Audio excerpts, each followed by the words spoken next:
안녕하십니까. K-에듀파인 자료집계 온라인 연수를 지정하게 된 서울특별시교육청 자료집계 담당자입니다. 오늘 강의는 최근에 가장 많이 집계가 진행되었던 서식을 이용해서 파일 집계 방식으로 집계 생성 및 제출자가 제출을 완료하는 과정을 실습 위주로 진행하겠습니다. 먼저 영상에서 전반적인 자료집계 메뉴에 대해서 간략한 설명을 다 드렸었는데요. 이번 실습을 진행하기 위해서는 서식 형태는 파일 집계, 시행 방법은 자료 집계, 제출 방법은 내부 결제를 설정하도록 하겠습니다. 화면 밑에 보이시는 것처럼 다음과 같은 서식을 활용해서 실습을 진행하도록 하겠습니다. 실습을 하시기 위해서는 다음과 같은 교육용 서버 주소에 접속을 해주셔야 되고요. 안내드린 것처럼 접속을 위해서는 교육용 공인인증서를 PC에 복사하여 주셔야 될 것 같습니다. 집계자 아이디는 다음과 같이 btest 17a라는 계정을 가지고 실습을 진행할 예정이고요. 제출자 아이디는 실제 제출을 하는 담당자 입장에서 btest 797a라는 아이디를 사용하겠고요. 결제자 아이디는 btest 797b를 사용해서 실습을 진행하도록 하겠습니다. 먼저 집계를 생성하기 위해서 집계자를 로그인하도록 하겠습니다.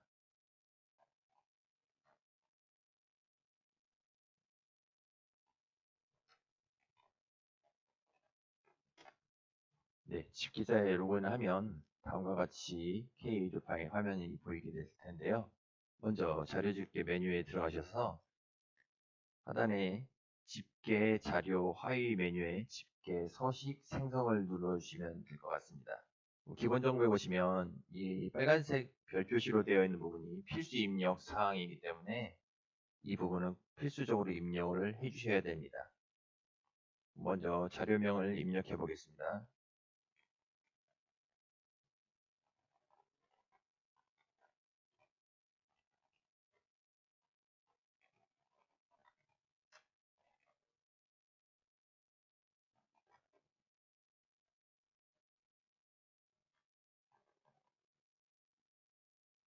네, 자료명은 자유롭게 적어주시면 될 것 같고요.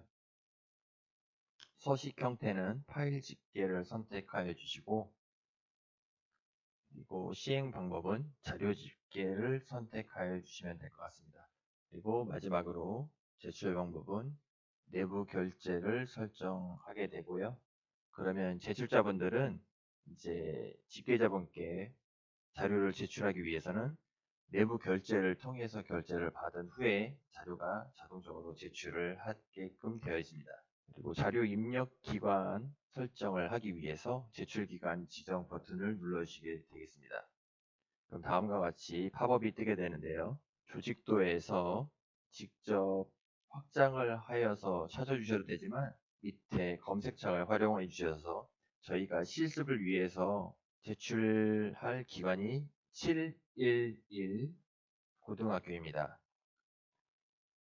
입력하여 주시고 엔터를 눌러주셔도 되고요. 옆에 돋보기 버튼을 눌러서 찾기를 진행하여 주시면 되겠습니다. 네, 다음과 같이 제출 기간이 검색이 되고요. 기간 이름을 더블 클릭하셔도 되고 이름 앞에 체크를 하여서 우측으로 이동시켜 주셔도 됩니다. 그리고 확인을 눌러주시면 이렇게 제출된 기간의 수가 표시가 됩니다. 그리고 입력 요령은 필수 입력 사항은 아닌데 보통은 사용자가 어떻게 작성해야 되는지를 이제 집계자분들이 많이 적어주시는데 활용을 하시게 되겠습니다. 이번 실습에서는 여기 관련 자료 첨부에다가 제출자분들이 내용을 작성해서 제출을 해 주셔야 되는 파일을 추가하도록 하겠습니다.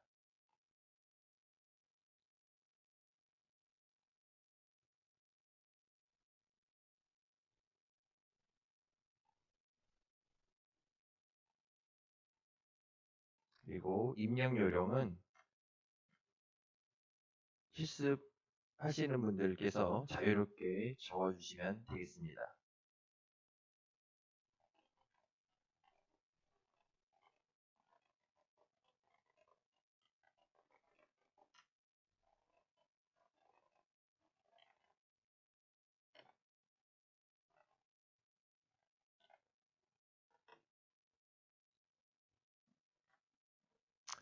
네, 그리고 집계 종료 방법은 기본적인 설정인 수동 종료 방법으로 진행을 하도록 할 건데요.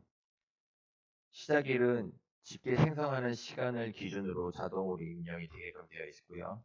그리고 종료일은 시작일 기준 3주 후로 설정이 기본적으로 되게 됩니다. 이 부분은 수정을 해주셔도 무방합니다. 마지막으로 주의사항에 대해서 한번 확인해 주시고 확인하였습니다 버튼을 눌러주시기 바랍니다. 이제 생성을 위한 설정은 끝났고요. 집계 시작을 눌러주시면 되겠습니다. 그러면 종료일 설정에 대한 확인, 내용에 대한 팝업이 뜨게 됩니다. 마지막으로 확인을 눌러주시면 집계가 시작이 되면서 화면이 집계 진행 자료로 넘어가게 됩니다. 자료명을 클릭하게 되면 제출 부서에 대한 제출자라든가 제출 시간 그리고 진행 상태를 집계자분들이 확인하실 수 있습니다. 만약에 지금처럼 파일 집계로 집계하는 경우에는 디스켓 모양의 첨부 파일이 보이게 됩니다. 집계 현황 탭에 들어가시면 현재 제출자분들이 제출한 자료에 대해서 확인하실 수 있는데 제출이 완료가 되어야지만 확인이 가능하고 제출 진행이나 또한 결제 진행 상태에서는 제출자들이 제출하는 파일을 볼 수가 없습니다. 네, 여기까지 우선 집계 생성이 끝났고 자료 집계 메뉴에서 집계 자료 하위 메뉴 집계 진행 자료로 들어가셨습니다. 자료 모형을 클릭하시면 바로 제출 현황에 대해서 보실 수가 있는데요. 제출 부서 돋보기 모양을 클릭을 하시면 제출자가 제출한 파일 보실 수가 있으십니다. 네, 다음과 같이 작성한 내용을 보실 수가 있고요. 그리고 해당 자료권에 대해서 수정한 이력이 있으면 이렇게 확인이 집계자도 확인이 가능합니다. 제출 일시가 표시가 되어 있고요. 제출 완료 상태로 보이고 첨부 파일 이름을 클릭하면 이 화면에서도 파일을 열람이 가능하고 다운로드도 가능합니다. 이 진행 상태로 제출 완료인 기관만 필터링을 해서 보실 수가 있고요.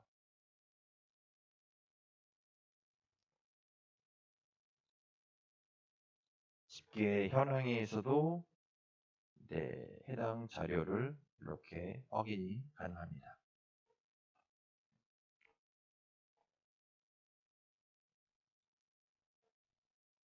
이렇게 종료일이 끝나서 집계가 종료가 되면 집계 종료 자료 메뉴에서 확인이 가능하시고요.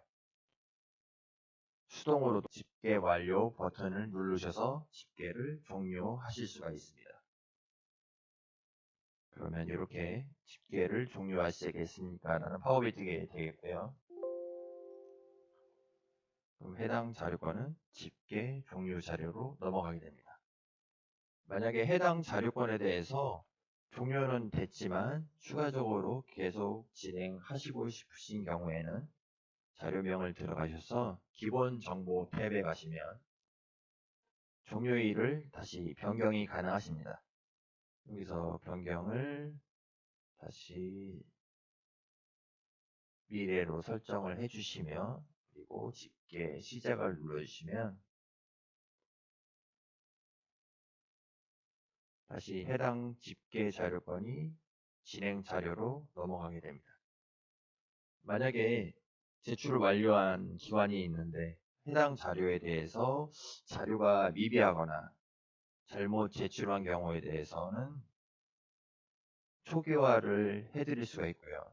체크를 하신 다음에 뭐 재입력 요청이라든가 혹은 부서 초기화 두 가지 기능은 거의 흡사하다고 보시면 되겠습니다. 초기화나 재입력 요청을 누르게 되면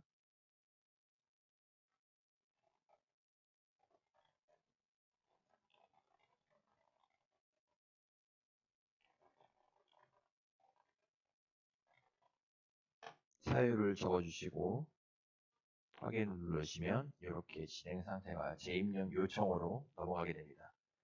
그러면 한번 제출자로 다시 한번 확인을 해보도록 하겠습니다. 원래는 제출 완료 자리에서 확인이 가능했던 자료인데 지금 완료 자료에서는 사라졌고 제출 요청 자료에 보시면 아까 제출했던 자료건이 다시 보이게 되고요.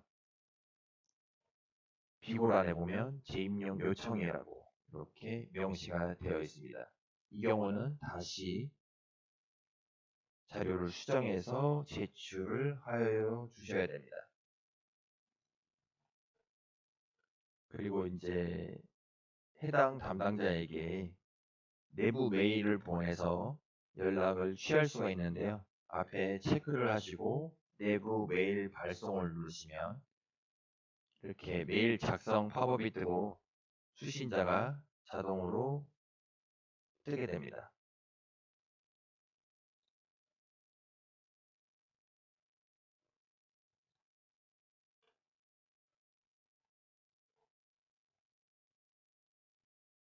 네, 오늘 강의는 이것으로 마치겠고요.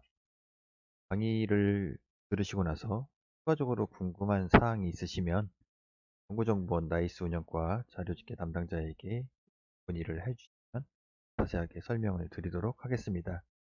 실습에서 사용했던 교육용 서버 말고 이제 K-에듀파인 자료집계를 이용하시면서 오류가 발생하면 화면에 보이시는 것처럼 모포털 상단에 K-에듀파인 지원 링크나 화면 중앙에 묻고 답하기에 K-에듀파인 사용자 지원 서비스를 선택을 하시면 게시판이 팝업으로 뜨고요. 그러면 처음에 보이시는 것이 좌측 상단에 업무 관리 메뉴가 될 거고 거기에 질의응답 업무에 묻고 답하기 업무를 선택을 하시면 우측에 게시판 리스트가 보일 겁니다. 그 상태에서 우측 상단에 신규 버튼을 눌러주시면 질의를 등록하실 수 있는 팝업이 뜨고요. 질의 제목을 입력을 해주시고 업무 구분은 업무 관리, 그리고 자료 집계, 그리고 화면명은 업무 관리, 그리고 자료 집계 관련 메뉴를 입력하셔서 검색을 해주시면 될 것 같습니다. 오랜 시간 강의를 들어주셔서 감사드리며 다음 강의에서 뵙도록 하겠습니다. 다시 한번 감사드립니다.